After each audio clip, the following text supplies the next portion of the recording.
है। देखो इधर करंट इलेक्ट्रिसिटी, उसको रहने दो, उसको आगे हम कंटिन्यू कर ले लेंगे क्योंकि अब इसको हमें करना पड़ेगा ना कंटिन्यू। अब डाल दिया इसको तो इसी को पढ़ाना पड़ेगा। तो अब इसमें जो चीजें नहीं पढ़ी थी, जो चीजें छूटी है, उनको कंटिन्यू कर लेते हैं। तो ध्यान देना। अच्छा एक बार सुन लो, ओरल आपसे बोले दे रहे हैं। आपने रेजिस्टेंस पढ़ा होगा, स्पेसिफिक रेजिस्टेंस, कंडक्टेंस पढ़ा होगा, प्रतिरोधों का श्रेणी और समांतर क्रम संयोजन, पावर पढ़ा होगा, इलेक्ट्रिकल एनर्जी पढ़ी होगी, है ना। कॉमर्शियल इलेक्ट्रिकल एनर्जी पढ़ी होगी, किलोवाट आवर जिसको बोलते हैं, ये भी पढ़ा होगा। और कार्बन कोड नहीं पढ़ा है।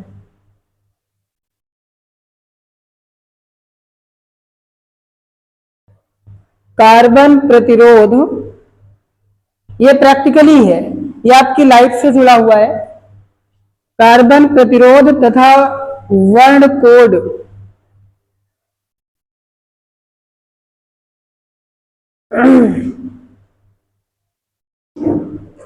कार्बन रेजिस्टेंस एंड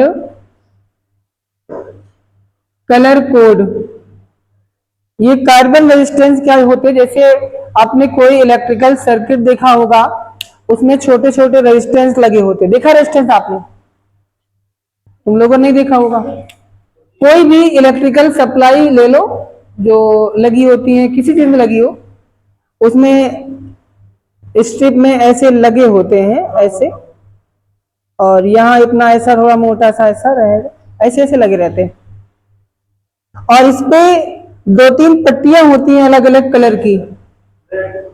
तो वो कलर जो होते हैं वही हमें बताते हैं कि वो रेजिस्टेंस कितने ओम का है। उस पर कहीं लिखा नहीं होता है, कभी भी आप देखना उस पर लिखा नहीं रहेगा कितने ओम का रेजिस्टेंस है। वो कैसे मालूम होगा? उनके कलर से ही मालूम होगा।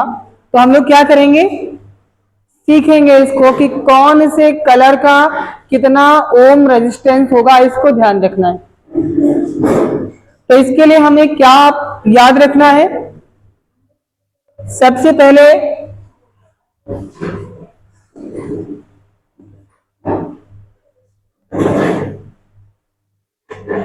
हाँ, तो सिंपल सा आपने पढ़ा इलेक्ट्रिसिटी में कि वायर जितना पतला होगा रेजिस्टेंस उतना हाई होगा। यानी रेजिस्टेंस को बढ़ाने के लिए हम लोग क्या करेंगे, वायर को पतला रखेंगे।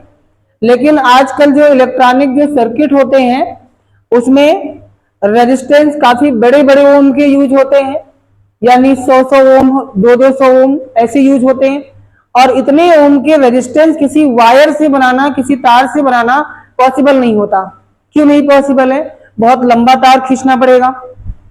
तो फिर क्या होता है आजकल, यही जो छोटा वाला रेजिस्टेंस जो अभी दिखाया था, छोटा बनाते हैं, एक कार्बन का बनता है। कार्बन का बनाने का रीजन क्या है भाई? आपसे कोई बताएगा कार्बन का बनता है तो मन में सवाल आना चाहिए ना, कार्बन का क्यों बनाते हैं? कुछ खास बात होगी। क्योंकि रूम टेम्परेचर पे जो स्पेसिफिक रेजिस्टेंस होता है कार्बन का, वो 3.5 10⁻⁻5 ओम मीटर होता है। Specific resistance rho equal to. अब इसके बनाओगे तो इसके बनाने पर जो हम लोग रेजिस्टेंस बना सकते हैं वो आसानी से 0 से लेकर के आप 100 मेगा ओम तक बना सकते हो। मेगा का मतलब 10⁶, यानी 1,00,000 ओम तक भी बना सकते हो। और दूसरा रीजन है कि कार्बन के बनाने से क्या है, ये प्रतिरोध काफी सस्ते होते हैं। मार्केट में जाओगे तो आपको जब दुकान पे खरीदना चाहोगे कि हमें 1000 ओम का रेजिस्टेंस चाहिए, तो मुश्किल से वो आपको 5-6 रुपए का मिलेगा। इससे ऊपर नहीं होता तो और सस्ता ही मिले। छोटे छोटे होते हैं, तो सस्ते होते हैं, छोटे होते हैं, और इनकी रेजिस्टिविटी काफी हाई होती है मेटल की अपेक्षा। और मेटल के बनाओगे किसी धातु के तो तार रूप में रखेंगे, तार बहुत लंबा खींचना पड़ेगा, इसलिए उसके प्रतिरोध नहीं बनाते हैं। ध्यान रखना। अब कार्बन के बनाने का तो मतलब पता हो गया, ये वर्ण कोड क्यों बनाते हैं, कलर में क्यों रखते हैं, रेजिस्टेंस को आप लिख देना चाहिए उस पे कितने ओम का है, लेकिन नहीं रखते। क्या करते हैं,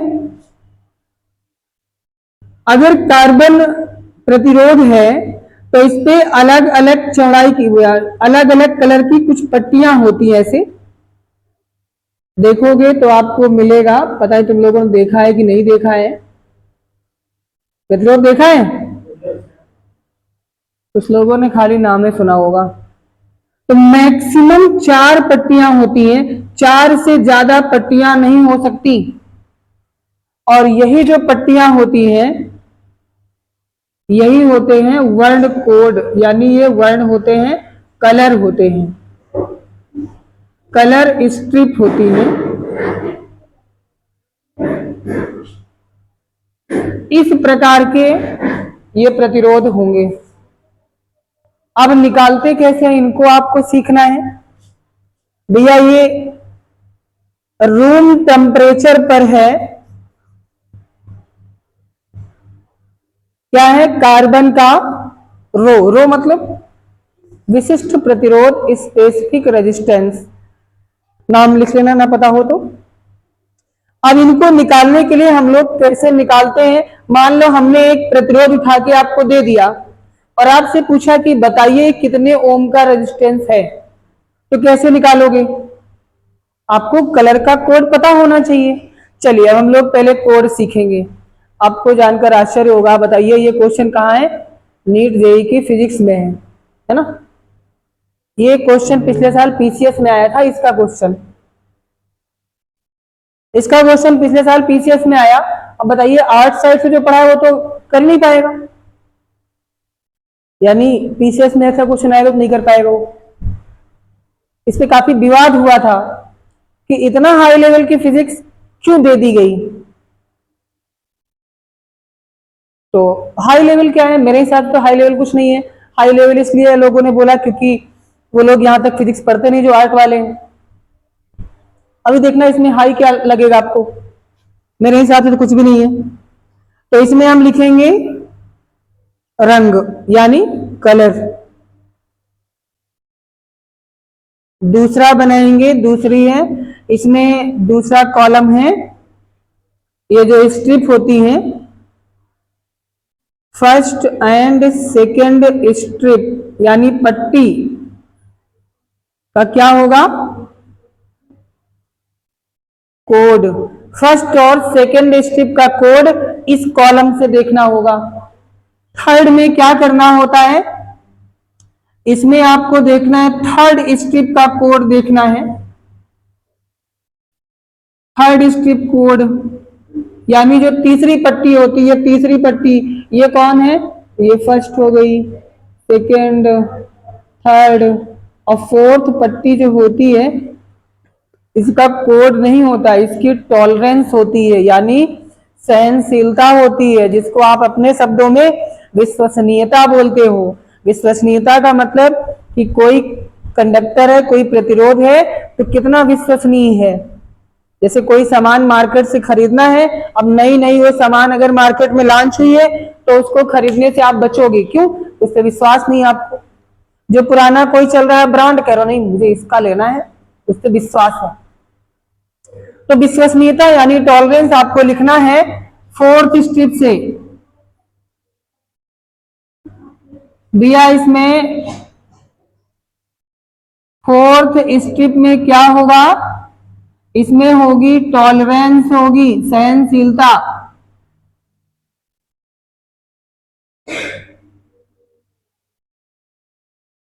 ये टेबल छोटी होती फोर्थ वाली, इसीलिए मैंने इसको छोटा बना दिया है।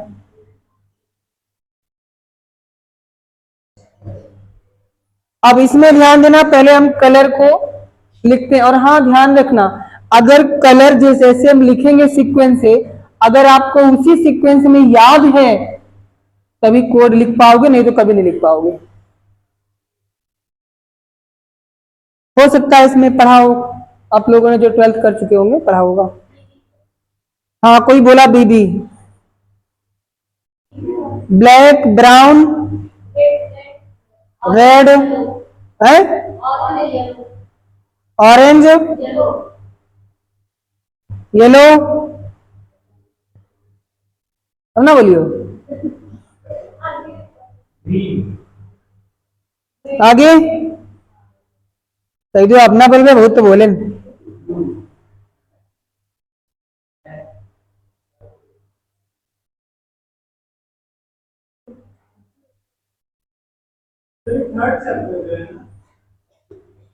हाँ नहीं पढ़ा। इलेक्ट्रिकल कंडक्शन चैप्टर है आपके यहाँ 12th में। बहुत कम लोग पढ़ाते हैं इसको। आपके स्कूल में भी जल्दी से नहीं पढ़ाते हैं। क्यों नहीं पढ़ाते हैं?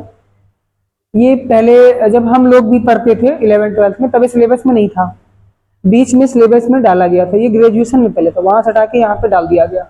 अब जब ये नया नया आया तो जो टीचर 10 साल से पढ़ा रहा था उसको तो ये नया लगा, उसको समझ में नहीं आया कहाँ से आया कैसे करना है, तो कोई नहीं पढ़ाता था। जिन लोगों ने इसको पढ़ाना चाहा उन्होंने इस पर मेहनत किया तो समझ गए, पढ़ाना स्टार्ट कर दिए। तो है कुछ नहीं, बहुत इजी चीज है। कितने कलर हैं आप गिन सकते हो इसमें?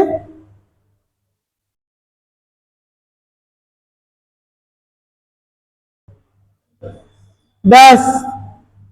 0 1 2 3 4 5। किसका है 4 5?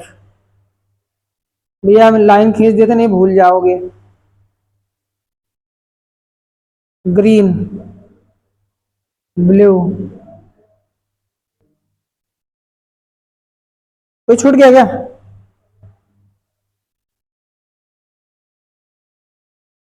कितने हो गए? 10। 0 से लेके 9 तक 10 हो गए। अब फर्स्ट और सेकेंड स्ट्रिप का कोड यहां से लिखना होगा। कलर आपको ये याद रखने रखने होंगे इसी सीक्वेंस में। थर्ड स्ट्रिप कोड क्या होगा? यही जो नंबर है इन्हीं को आपको 10 की पावर में लिखना है।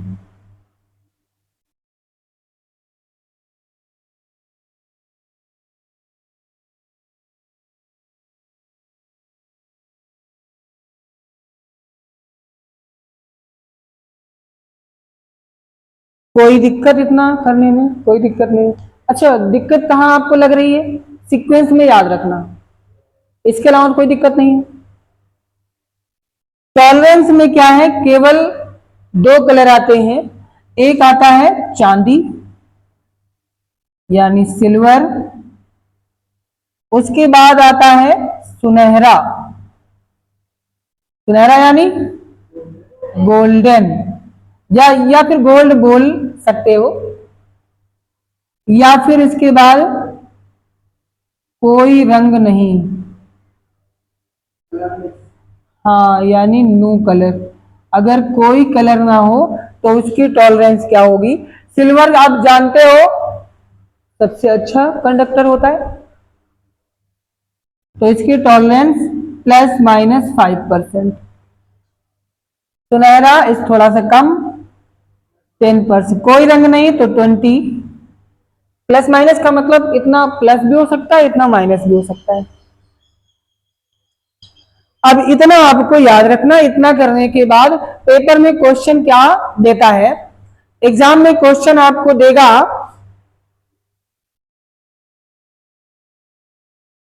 इसको भी याद रखना। और कार्बन के ही क्यों बनते हैं जो बातें बताई थी वो अगर भूल जाओ तो कहीं लिख लेना, क्योंकि इससे कितने ज्यादा ओम तक बना सकते हो? 0 से लेके 100 मेगा ओम तक आराम से बना सकते हो। चलो यहां देखो, जैसे क्वेश्चन हो गया, अगर मान लो बोल दिया गया कि किसी कंडक्टर पर या किसी रेजिस्टेंस पर कलर दिए गए हैं, the colour code of a resistance is red, blue, violet, red. नहीं नहीं, रेड तो चौथा आएगा ही नहीं, चौथे में दो ही होते हैं। यहाँ पे आ गया है सिल्वर, चौथी पट्टी। ऐसा क्वेश्चन आ सकता है, या आपसे ऐसा ही क्वेश्चन दे देगा फिगर बना करके, ऐसे ऐसे फिगर बना देगा और इस पे कई सारी स्ट्रिप होंगी। बोल दिया इसने रेड, ब्लैक, ग्रीन, ऐसा बोल दिया तो बोलेगा फाइंड द रेजिस्टेंस। यहां भी यही करना है, द कलर कोड इतने हैं, हेंस फाइंड द रेजिस्टेंस। ऐसा क्वेश्चन पूछेगा, या इसका उल्टा पूछ लेगा, रेजिस्टेंस दे देगा, पूछेगा इसके कलर कौन कौन से होंगे।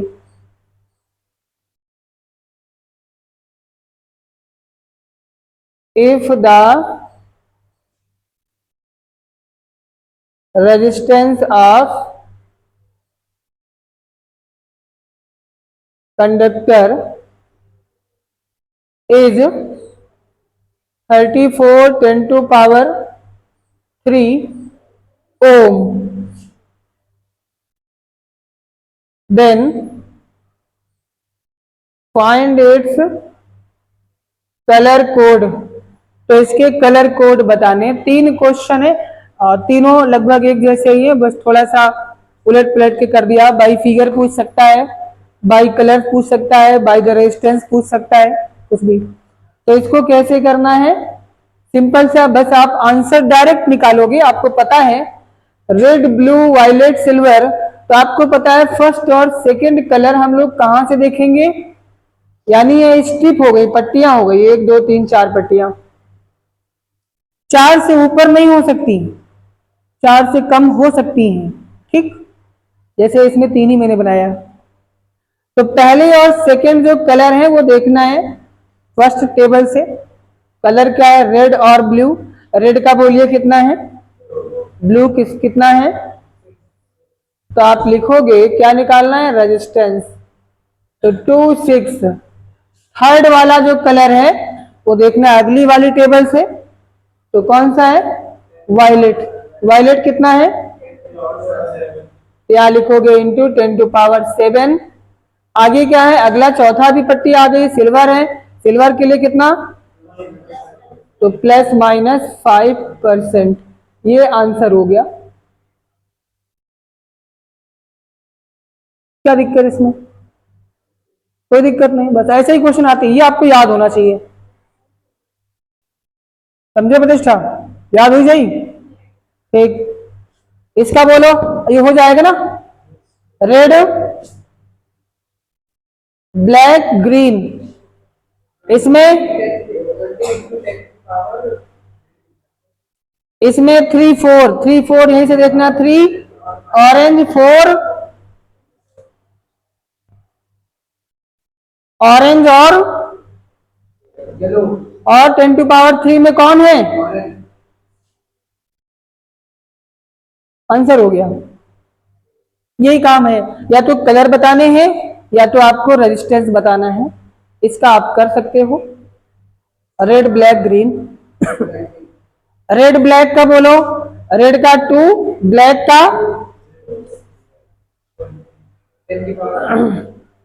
और अगला है ग्रीन। ग्रीन कितना होता है,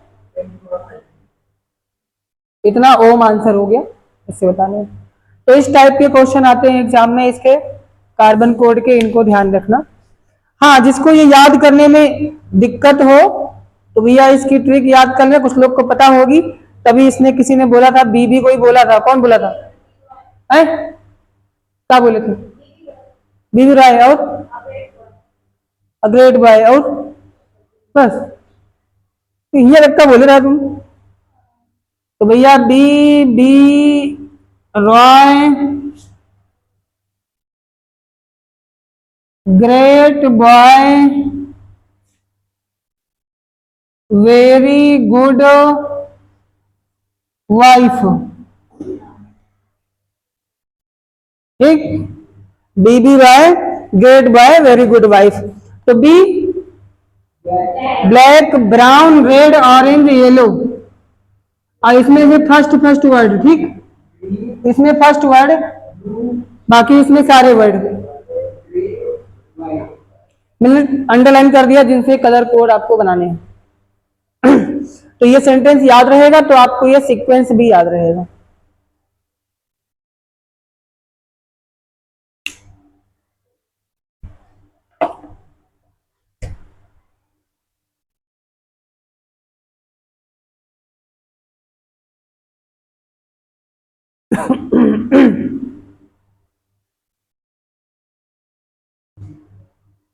सेल पढ़ा था ना, primary secondary cell, internal resistance नहीं पढ़ा, इलेक्ट्रोमोटिव फोर्स नहीं पढ़ा, मतलब खाली सेल पढ़ा था, ठीक।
जिसके पास बुक है घर जाके क्वेश्चन करना, बुक में क्वेश्चन है।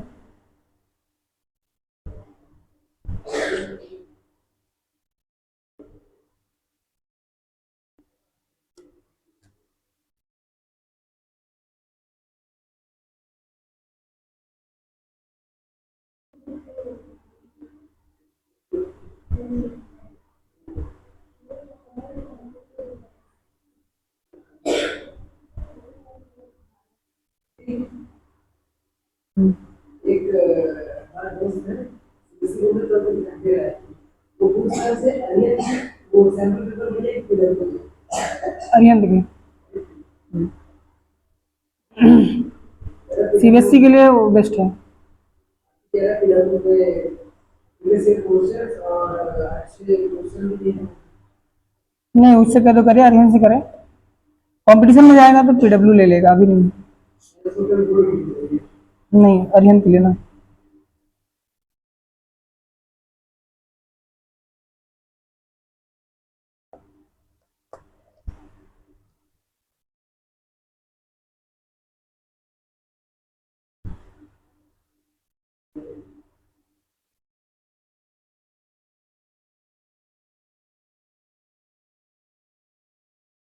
हो गया होगा तो इसके क्वेश्चन भी आप कर लोगे अब। और इसके बाद बात करते हैं सेल की। सेल आपने पढ़ा है, प्राइमरी सेकेंडरी सेल पढ़ रखा है। सेल के भीतर जो लिक्विड भरा होता है उसको क्या बोलते हैं? इलेक्ट्रोलाइट सॉल्यूशन बोलते हैं, वैद्युत अपघट्य बोलते हैं, ये बताया था। वैद्युत अपघट्य क्या होता है? नहीं मालूम? सॉल्ट इलेक्ट्रोलाइट सॉल्यूशन है ना। कंसंट्रेशन कंसंट्रेटेड होता है या डाइल्यूट होता है? हाँ। और सेल को लगातार यूज करते रहने पर ये क्या करता है? सेल के जो आयंस होते हैं उनके रास्ते में रुकावट डालने का कार्य करता है, यानी आयंस को रोकने का काम करता है, जिससे कि प्रॉपर तरीके से करंट ना फ्लो हो पाए। यानी कि किसका काम करेगा? ये रेजिस्टेंस का काम करता है। अब ये सेल के भीतर होता है इसलिए इसको हम लोग इंटरनल रेजिस्टेंस भी बोलते हैं। तो इलेक्ट्रोलाइट सॉल्यूशन यानी वैद्युत अपघट्य किसका काम करता है? इंटरनल रेजिस्टेंस का काम करता है, आंतरिक प्रतिरोध का काम करता है।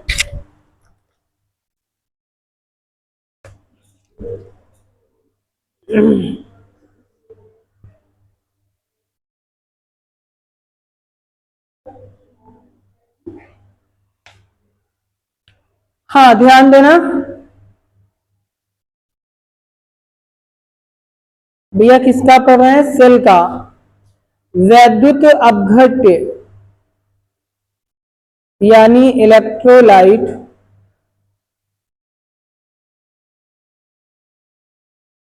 सॉल्यूशन ऑफ सेल क्या होता है? ये मान लीजिए कोई सेल हो गया, आपको मालूम है सेल में दो रॉड पड़ी होती हैं, होता है ऐसा, और ये दोनों रॉड एक लिक्विड में कुछ इस प्रकार से डूबी होती है, यानी एक घोल भरा होता है, एक सॉल्यूशन भरा होता है इसमें, और ये दोनों रॉड्स होती है, एक पॉजिटिव होती है एक निगेटिव होती है, जिनको इलेक्ट्रोड बोलते हैं। तो ये दोनों क्या हैं? इलेक्ट्रोड हैं, एक कैथोड और एक एनोड होती। कैथोड कौन होती है?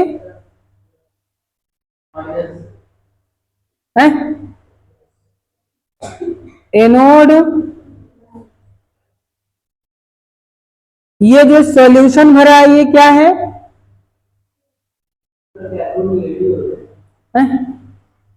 डिपेंड करता है कि सेल से करंट ले रहे हो कि दे रहे हो, उस पर डिपेंड करता है। तो सॉल्यूशन क्या होता है? इलेक्ट्रोलाइट सॉल्यूशन यानी वैद्युत अपघट्य हो गया। और यही किसका काम करता है? इंटरनल रेजिस्टेंस का काम करता है, आंतरिक प्रतिरोध का काम करेगा।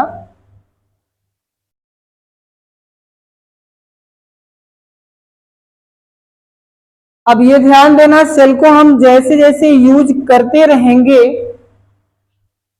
तो यूज करते रहने पर क्या क्या होगा? आंतरिक प्रतिरोध बढ़ेगा। इसको स्मॉल आर से रिप्रेजेंट करेंगे।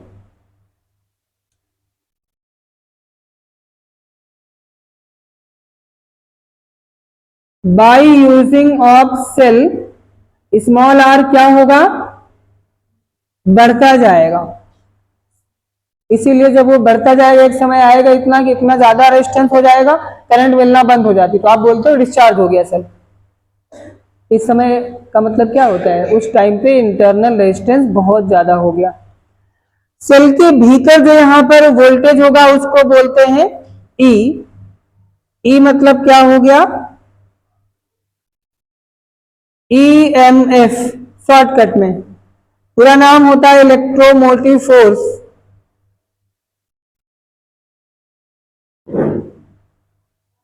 विद्युत वाहक बल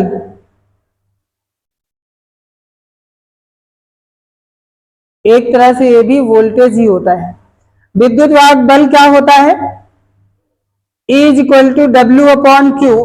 आप बोलोगे सर यही फार्मूला तो इलेक्ट्रिक पोटेंशियल का भी था, है ना, वैद्युत विभव का भी था। यहां पर भी वही काम होता है, बट काम क्या होगा? सेल के भीतर जो चार्ज होंगे, चार्ज को परिपथ में प्रवाहित करने में यानी सर्किट में फ्लो करने में जो वर्क करना होगा, भाई ऐसे तो एनर्जी फ्लो नहीं होगी, ऐसे करंट फ्लो नहीं होगी, आपको कुछ ना कुछ तो वर्क करना पड़ेगा उसके लिए। तो चार्ज को फ्लो होने में जो वर्क करना पड़ेगा वही वर्क क्या होगा? इलेक्ट्रोमोटिव फोर्स होगा। Flow of charge in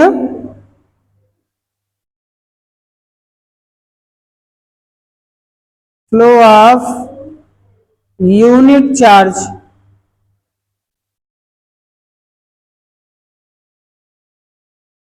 in circuit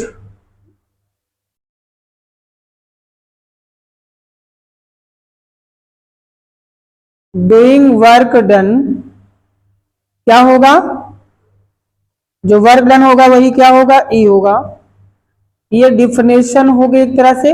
एकांक आवेश को परिपथ में प्रवाहित करने में किया गया कार्य क्या होगा? ई हो जाएगा। इसी फिगर में सब बना दे रहे हैं, समझ जाओगे आप। रेजिस्टेंस हो गया, ये टर्मिनल पे भैया जो अगर इन दोनों को ऐड कर दिया जाए तो ये टर्मिनल पे इनके बीच में जो वोल्टेज आएगा उसको V से लिखते हैं। इसका नाम है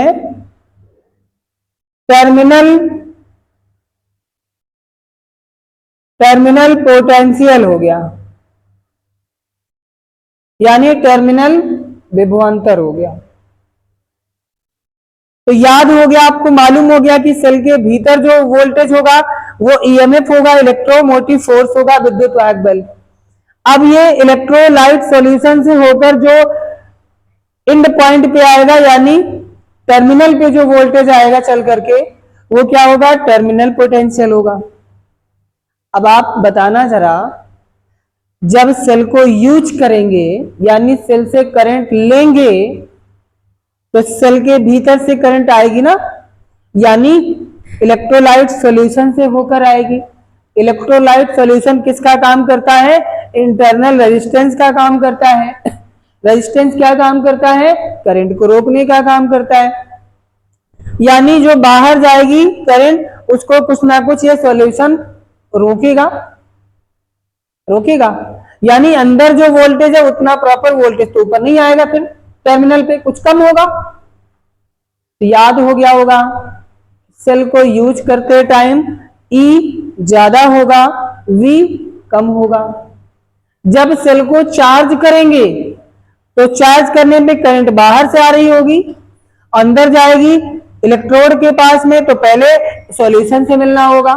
सॉल्यूशन क्या करेगा? उसकी करंट को कम करेगा, यानी जो बाहर से आ रही थी वो थोड़ा कम होगी, अंदर जाएगी। तो चार्जिंग के टाइम पे क्या होगा? V ज्यादा हो जाएगा, E कम हो जाएगा।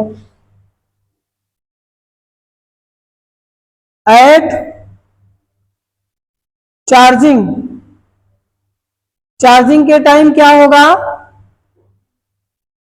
कौन ज्यादा होगा? E और V में कौन ज्यादा होगा?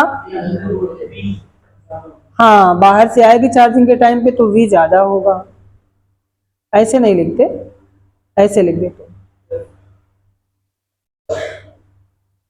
और कौन सा था?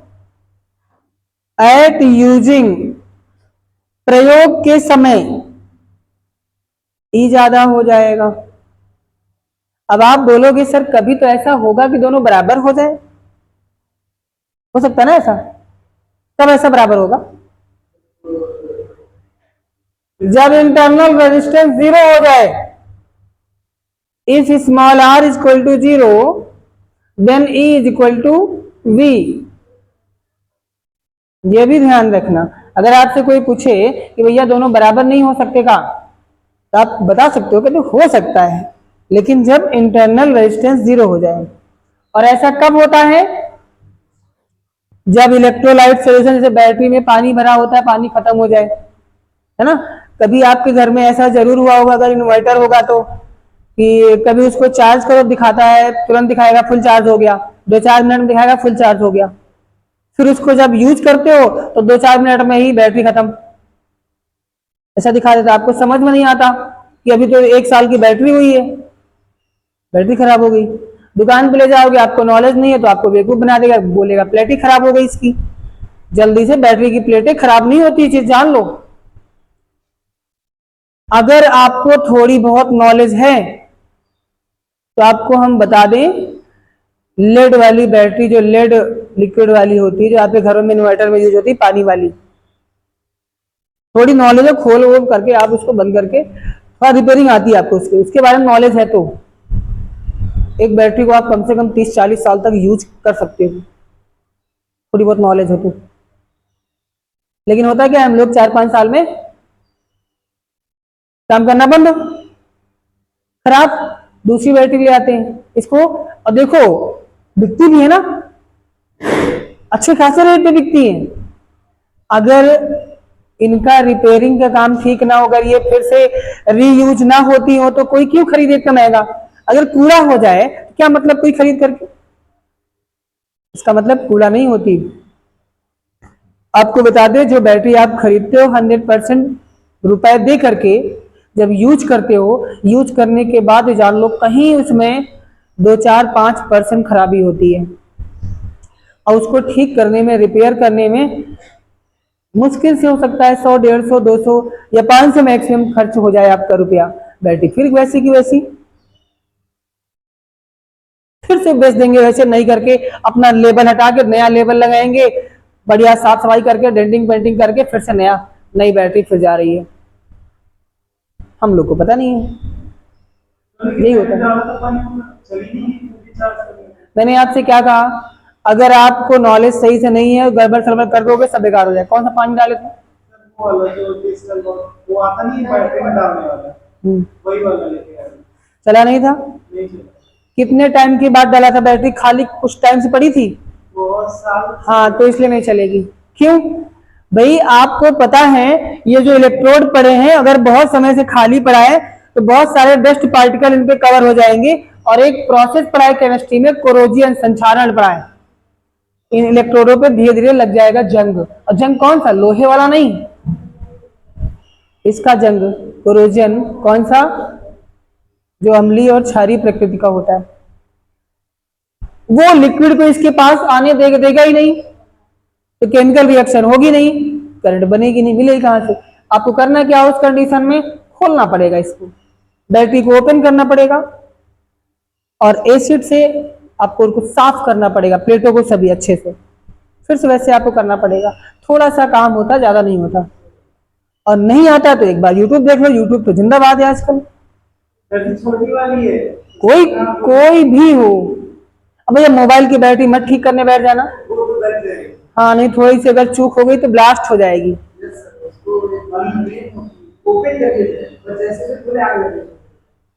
पहले बैटरियां जो आती थी वो रिमूवेबल बैटरियां होती थी, मोबाइल की ना, निकाल के चार्ज कर लो, खोल के चार्ज कर लो, खराब हो जाए बदल लो। अब क्या है? मोबाइल लाओ, बैटरी नहीं चेंज करनी पड़ती ना, मोबाइल खराब हो जाता है। ऐसा क्यों? क्योंकि बैटरियों में इतना सुधार हो चुका है, लिथियम आयन बैटरियां आ गई हैं। पहले कैडमियम की छड़ें पड़ती थी, कैडमियम यूज होता था, लेड यूज होता था, अब तो लिथियम। और लिथियम भर भर के भरा पड़ा है अपने यहाँ, क्या जितना यूज करो। आपको पता है इसीलिए गवर्नमेंट कह रही लिथियम यूज करो बैटरियों को, ऐसा पेट्रोल डीजल गाड़ियां बंद करो। भाई वो इतना लिथियम कहाँ जाएगा? जो बड़े बड़े कारोबारी हैं उनके पास पंच कस रहे हैं कि हम इसको लेके कहाँ जाएं। तो मोदी जी ने कहा रुको, ठहरो, हम गाड़ियां बंद करवा रहे हैं, पेट्रोल वाले साइड करो इनको। बता दिया, बस सीएनजी चलेंगी, इलेक्ट्रिक गाड़ियां चलेंगी। उनमें कौन सी बैटरी है? लिथियम आयन बैटरी है। भर भर के लिथियम लो, चलती हुई लिथियम आयन बैटरी पे आप समझो 24 घंटे मौत के ऊपर बैठे हो। बहुत जल्दी हीट होती है, और एक बार हीट हुई, अगर उसमें हीट रेजिस्टेंस सही से नहीं लगा तो कब ब्लास्ट होगी पता नहीं। देखा होगा यूट्यूब पे जगह जगह कहीं न कहीं गाड़ियां ब्लास्ट हो जाती हैं, है ना, ये इलेक्ट्रिक वाली बैटरियों में आग लग जाती है। देखो, कोई चीज आप बनाए हो तो उस पर जब आप उसको यूज करोगे तो कमियां मालूम होती हैं। अब ये चल रही है प्रोसेस में, जो जो धीरे धीरे कमियां मालूम हो रही हैं, बैटरी कमी खत्म हो गई, बैटरी चले, बैटरी अच्छी हो गई है। इसमें थर्मल रेजिस्टेंस अब यूज होता है अच्छा वाला, अब जल्दी से केस नहीं मिलेगा आपको। तो भैया इतनी चीजें तो बैटरी टपघट जो भरा होता है सेल में, इतनी चीजें बताई, इसमें होता क्या क्या है? कैथोड एनोड ये रॉड होती है, इंटरनल रेजिस्टेंस जो काम करता है वो इलेक्ट्रोलाइट सोल्यूशन होता है। सेल को लगातार यूज करोगे तो इंटरनल रेजिस्टेंस की वैल्यू बढ़ेगी, सोल्यूशन नहीं बढ़ेगा, इसकी वैल्यू बढ़ती है, जो रोकने की क्षमता होती है। यूज करने के टाइम कौन ज्यादा होता है और कौन कम होता है, चार्जिंग के टाइम कौन कम है कौन ज्यादा है। टर्मिनल पोटेंशियल और इलेक्ट्रोमोटिव फोर्स हो गया, फार्मूला इसका मालूम है। टर्मिनल पोटेंशियल इसका भी फार्मूला यही होता है भैया, बट ये V से होता है, V equal to W upon Q, E equal to W upon Q, formula same है। बट ये क्या है, इन दोनों में डिफरेंस क्या है? इसको हमने बोला था यूनिट चार्ज को सेल सहित पूरे सर्किट में फ्लो करने में जो वर्क होगा वो हमारा क्या होगा? इलेक्ट्रोमोटिव फोर्स होगा। और ये क्या होता है? सेल के सर्किट के 2 पॉइंट के बीच में दो पॉइंट के बीच में जो वर्क डन होगा वो टर्मिनल पोटेंशियल होगा। ये कब होगा? दो पॉइंट के बीच में होगा, between two point of circuit, circuit के दो पॉइंट के बीच में ये जनरेट होता है।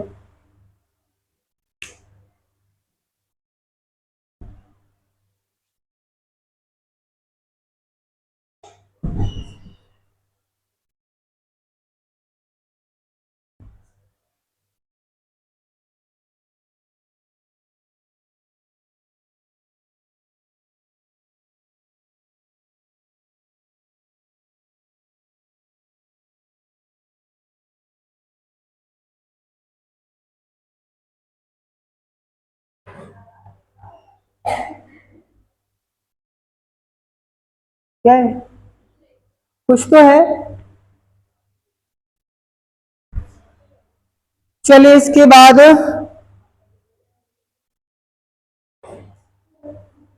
अब ये मारेंगे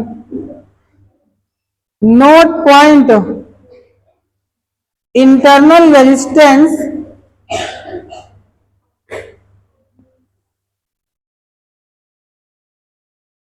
यानी आंतरिक प्रतिरोध सिंबल कैसे होता है, कैसे पहचानोगे सर्किट में? तो भैया सेल होता है, ये सेल हो गया, और सेल के साथ आपको मालूम सेल के भीतर ही सॉल्यूशन भरा होता है, यानी इसी के साथ में इंटरनल रेजिस्टेंस लगा होता है। और ये जो डॉटेड लाइन से हमने बना दिया, इसका मतलब ये क्या हो गया? ये सेल हो गया। ये जो है ये ईएमएफ हो गया और इंटरनल रेजिस्टेंस स्मॉल आर हो गया। ये है भैया सेल सहित बनाया है, क्योंकि डेफिनेशन भी वही बोला था कि सेल सहित चार्ज को फ्लो करना होता है पूरे सर्किट में। तो जो वर्क होगा वही वर्क क्या होगा? इलेक्ट्रोमोटिव फोर्स होगा। तो इंटरनल रेजिस्टेंस हो गया। इसके बाद हम बात करते हैं, इन तीनों में रिलेशन होता है भैया।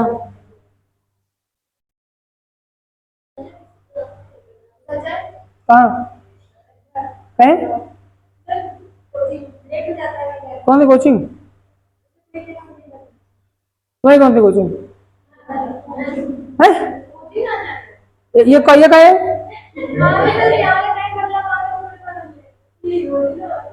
वहां पर क्या पढ़ाओ तुम? तुम ट्वेल्थ में हो, और ये जो चल रहा है कहाँ का है? तो वहां तुम फीस भी दे रहे होगी। गजब का टैलेंट। यही सब वहां भी पढ़ाते होंगे, और जितनी चीजें हम बताते हैं उतनी चीजें शायद नहीं बताती होगी, पता है हमको। वहां कम ही चीजें बताएंगे, लेकिन वो पैसे दे के लेना है। हाँ, तो हम भी तो बता रहे हैं। इंटरनल रेजिस्टेंस इंपॉर्टेंट कहाँ लिखा था? इंपॉर्टेंट है। Relation between E comma V and small R. भैया ये तुम्हारे बोर्ड के लिए रियल मजाक नहीं, मोस्ट इंपॉर्टेंट है।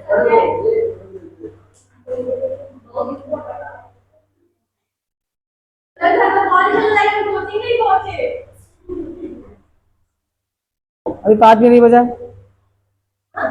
अभी 5 भी नहीं बजा। ध्यान देना अच्छा इसमें।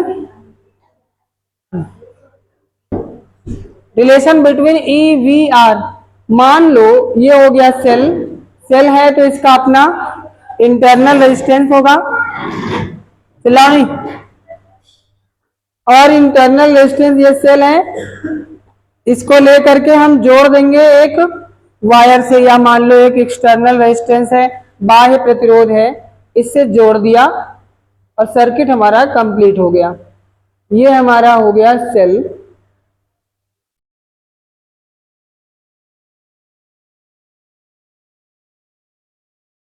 करंट फ्लो करोगे यहां पे, तो यहां पे रेजिस्टेंस में करंट आई फ्लो हो जाएगी, ठीक है। अब जब करंट फ्लो होगी, करंट कहां से आती है? चार्ज से आती है। चार्ज के फ्लो होने में जो वर्क डन होगा total work done by cell, cell जितना टोटल काम करेगा वो कितना करेगा, W इक्वल टू, फार्मूला आपने पढ़ा है, V is equal to W upon Q होता है, लेकिन सेल के लिए V नहीं होगा ना, E होगा। तो यहां किसका है, सेल का है, टोटल वर्क डन, तो W इक्वल टू क्या होगा, हाँ E इंटू क्यू हो गया। और करंट जब फ्लो होगी यूनिट टाइम में, तो चार्ज Q इक्वल टू क्या होता है, IT भी होता है। ये कौन सा वर्क है, सेल जितना टोटल काम करेगा। अच्छा, टोटल वर्क कहां कहां पे इसमें अलग अलग हो रहा है, इंटरनल, एक तो रेजिस्टेंस अपना काम करेगा, यहां पे काम होगा, और एक यहां पे काम होगा। जहां जहां पे रेजिस्टेंस है वही तो काम करेगा, क्योंकि वही करंट को रोकेगा। तो यहां पे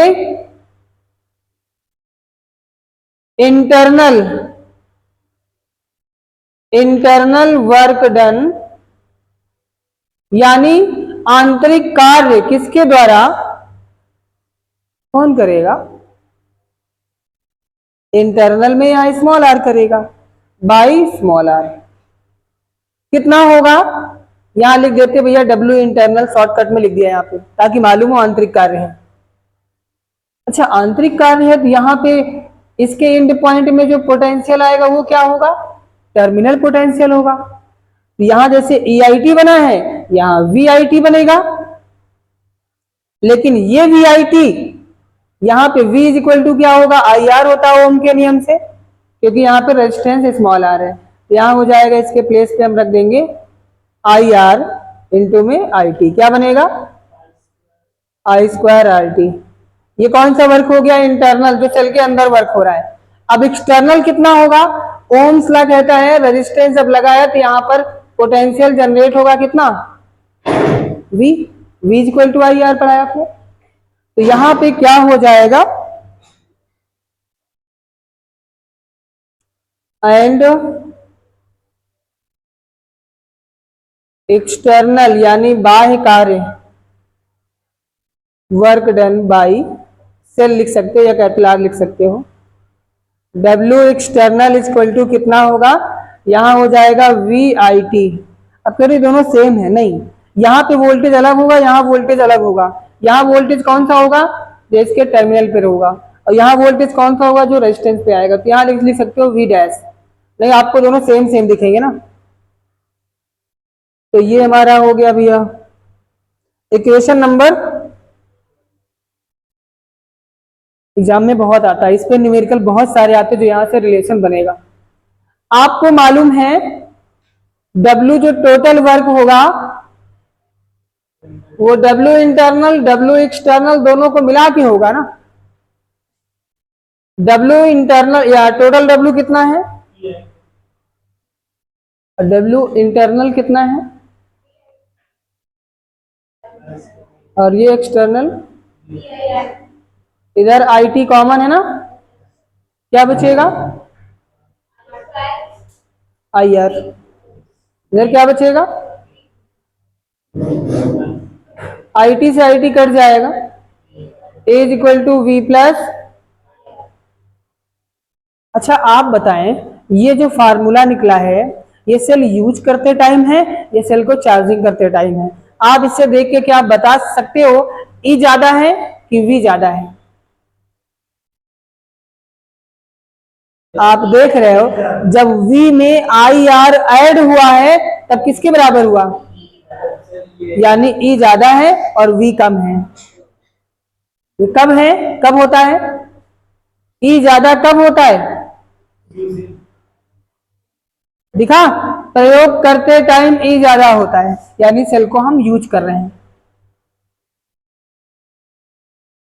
एट यूजिंग। अच्छा इसी को हम लिख सकते हैं V इज इक्वल टू क्या लिखोगे, E माइनस IR, ऐसे भी तो लिख सकते हैं, IR को ट्रांसफर कर दिया, दोनों सेम है, ध्यान रखना। और V इज इक्वल टू, या यहीं पे E is equal to V minus IR हमने कर दिया इस फार्मूले को। अब बताओ इसमें कौन ज्यादा है?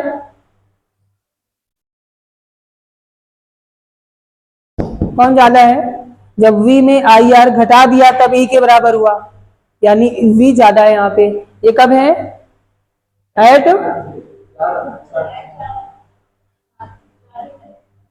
चार्जिंग। इसमें से v इज इक्वल टू क्या बनेगा भैया? ये दो टाइप से बने, कंफ्यूज ना होना। अगर कंफ्यूजन लगे तो तुम इसको याद कर लो, इसको याद कर लो। E is equal to V plus I R, जब हम इसको यूज करेंगे और चार्जिंग के टाइम बस साइन चेंज कर दो, नहीं कहते चार चार्ट बना दी सब उल्टा पुल्टा होगी, तो कंफ्यूज भी करते बहुत ज्यादा।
तुम क्या कर रहे हो आजकल? डेली तो आउटर इन कोचिंग नहीं आते, हमको पता है। अरे नहीं आते हो भाई, इसीलिए तो पूछा क्या करते हो आजकल। ये ले बताइए ना करिए। अरे क्या चल रहा है लाइफ में आजकल, क्यों नहीं आ पा रहे हो? हैं? हम ये थोड़ी कह रहे हैं कि तुम आओगे कि नहीं आओगी, हम जानना चाहते नहीं आ रहे हो, क्यों नहीं आ रहे? कुछ तो ऐसा होगा जरूर, बाद में बताओ। ये तो गड़बड़, बाद में बताओगे। सीक्रेट है क्या? सबके सामने नहीं बोल पा रहे हो, शर्म आ रही है? चलो कोई बात नहीं, ऐसी कौन सी बात है कि नहीं बोल पा रहे हो, इतनी ज्यादा शर्म वाली है?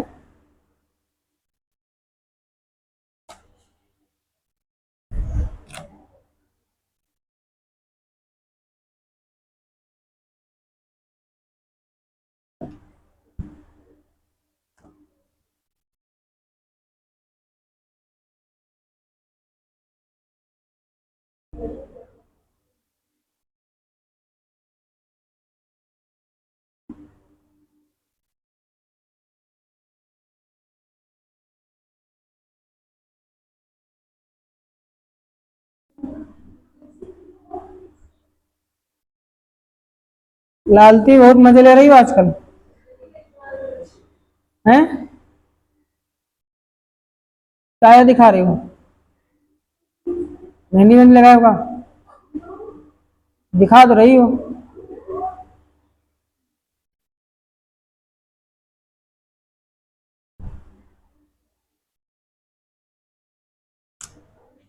देखो एक टॉपिक और करा देते फिर छोड़ेंगे, एक एक टॉपिक और करा देते।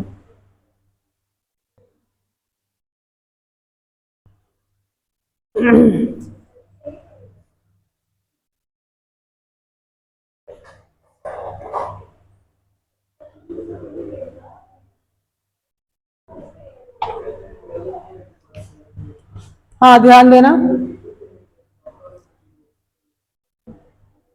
कॉम्बिनेशन ऑफ सेल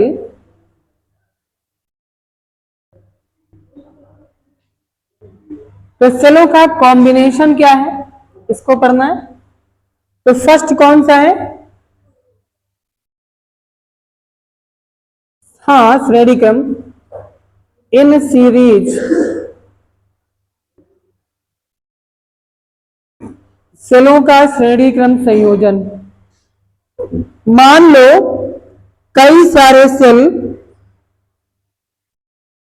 एक सीरीज में जोड़ दिए जाएं। अच्छा, सेल होगा तो उसके साथ उसका रेजिस्टेंस भी होगा।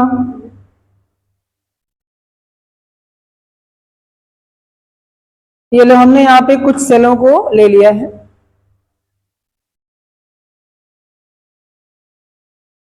सभी सेल हमने सेम ले लिए, सेम ईएमएफ के हमने कई सेल ले लिए। कितने सेल है नहीं पता, तो हम यहां पे लिख देते हैं एन सेल हैं। और सभी का इंटरनल रेजिस्टेंस हमने सेम ले लिया, यानी कुल मिला के सेम सेलों को सीरीज में ऐड कर दिया और इनको ले करके एक एक्सटर्नल रेजिस्टेंस से जोड़ दिया।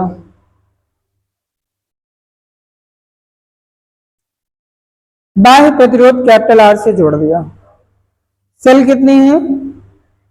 एन है, यानी आप ये मत देखना कि इसमें 3 सेल हैं, चाहे जितनी सेल हो जाए, सबके लिए बना रहे हैं, एन सेलों के लिए। आपको मालूम है जब यहां से करंट फ्लो होगी, सभी की सभी सेलें सीरीज में, तो करंट सेम होगी, पोटेंशियल क्या होगा? पोटेंशियल सबका अलग अलग रहेगा। जितनी सेलें हैं उसका एन टाइम्स हो जाएगा, एन सेलें हैं। तो आपको मालूम है, ध्यान देना, तो पहले हम यहां पे क्या निकालेंगे? टोटल इंटरनल रेजिस्टेंस देख ले, सभी सेलों का टोटल आंतरिक प्रतिरोध कितना है? Total internal resistance of cell, सेलों का कुल कितना है इंटरनल रेजिस्टेंस। सभी सीरीज में है, तो रेजिस्टेंस का सीरीज वाला फार्मूला क्या होता है?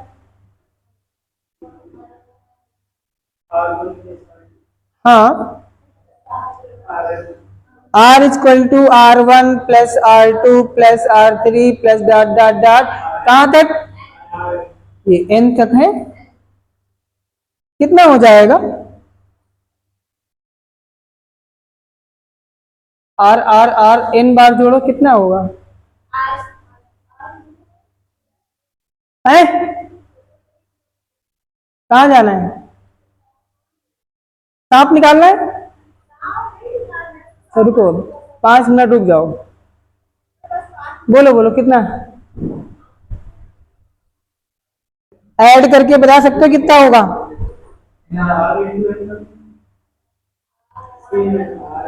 अगर मान लो 2 + 2 डॉट डॉट डॉट 100 टाइम्स, दो दो दो जोड़ना है 100 बार, कितना आएगा? 2 2 2 100 बार जोड़ोगे, कैसे मालूम? अगर यहां पे कोई भी नंबर हो, अगर मान लो ये आर आर आर हमने कॉमन ले लिया, तो 1 + 1 + 1 डॉट डॉट कहां तक? एन तक। एन की जगह मान लो 100 है, 100 को जोड़ोगे एन तक कितना आएगा? मतलब 1 को जोड़ो 100 बार, 100 ही तो आएगा, है ना? यानी जितना लिखा है उतने टाइम्स हो जाएगा, तो एन टाइम्स जोड़ना है, कितना हो जाएगा? एनआर हो जाएगा, सिंपल सा। ये क्या निकला है? ये केवल इंटरनल रेजिस्टेंस है, ये यहाँ पे एक एक्सटर्नल रेजिस्टेंस आर लगा है, इसको आर डैश मान लीजिए। अब आप देखो टोटल रेजिस्टेंस कितना है? टोटल रेजिस्टेंस ऑफ सर्किट, परिपथ का कुल कितना प्रतिरोध है? तो इनके साथ में ये कैपिटल आर भी सीरीज में लगा है, तो कितना हो जाएगा total resistance? R double dash मान लिया, एन आर और प्लस कैपिटल आर, ये क्या हो गया? टोटल रेजिस्टेंस हो गया, है ना? ईएमएफ कितना है इन सीरीज? सीरीज में total EMF of N cell, N cells का टोटल ईएमएफ कितना हो जाएगा? Ne, क्योंकि आपको पता है सीरीज में पोटेंशियल अलग अलग होगा। एक सेल का अगर E है तो n सेल का Ne हो जाएगा। ये अगर पैरेलल में होता सबका सेम रहता, ए सबका सेम रहता। अब आप निकाल सकते हो हेंस करंट कितनी होगी, I equal to V by R होता फार्मूला, यहाँ V के प्लेस पे E आएगा और total resistance R double dash, तो E कितना टोटल है, Ne है, और अपॉन में R डबल डैश कितना है, तो ये हो गया फार्मूला। सेलों को n सेलों को अगर आप जोड़ दोगे सीरीज में तो इतनी करंट मिलेगी। अब इसके दो केस हैं। नोट पॉइंट फर्स्ट क्या कहता है, if small r is greater than capital R, यानी इंटरनल रेजिस्टेंस एक्सटर्नल रेजिस्टेंस से बहुत बड़ा हो, यानी कैपिटल R बहुत छोटा हो गया। इसका मतलब क्या है, कैपिटल R को हम निग्लेक्ट कर सकते हैं, फिर इसको निग्लेक्ट कर देंगे, क्या बचेगा, इस कंडीशन में I is equal to N बटे में एन आर, एन से एन कैंसिल हो जाएगा, कितना मिलेगा, इसका मतलब समझ पाए, अगर इस कॉम्बिनेशन में है, इस सिस्टम में है कि स्मॉल आर कैपिटल आर से बहुत बड़ा है, तो इन सेलों को चाहे जितनी सेलें हों उन सबको सीरीज में जोड़ दोगे तो कोई प्रॉफिट नहीं होगा। क्यों, क्योंकि सभी सेलों से जो करंट मिलेगी वो एक सेल से मिलने वाली करंट के इक्वल होगी। ई बाई आर तो एक सेल की है, एन सेलों की तो है नहीं, एन तो इसमें है ही नहीं, यानी इसमें कोई प्रॉफिट नहीं होगा, no profit in this combination. दूसरा क्या है, इसका उल्टा कर दो, if R is less than capital R, यानी अब यहाँ पे स्मॉल आर बहुत छोटा हो गया, तो आई इज इक्वल टू कितना बनेगा, एन ई, तो देखो यहाँ आई इज इक्वल टू कितना है, एक सेल से मिलने वाली करंट कितनी है, ई बाई आर, तो सभी सेलें अगर जोड़ दोगे कितना मिलेगी, एन टाइम्स हो जाएगी, यानी इसमें प्रॉफिट होगा। तो जब आपसे बोला जाए कि अगर आपसे बोला जाए कैपिटल आर की वैल्यू ज्यादा हो स्मॉल आर कम हो, तब तो सीरीज में ऐड करिए आप, अगर स्मॉल आर ज्यादा हो जाए कैपिटल आर छोटा हो तो सीरीज में मत ऐड करिए, फिर आपको प्रॉफिट नहीं होने वाला, लॉस होगा। तो यहाँ एन टाइम्स मिलेगी करंट, नोट कर लीजिए।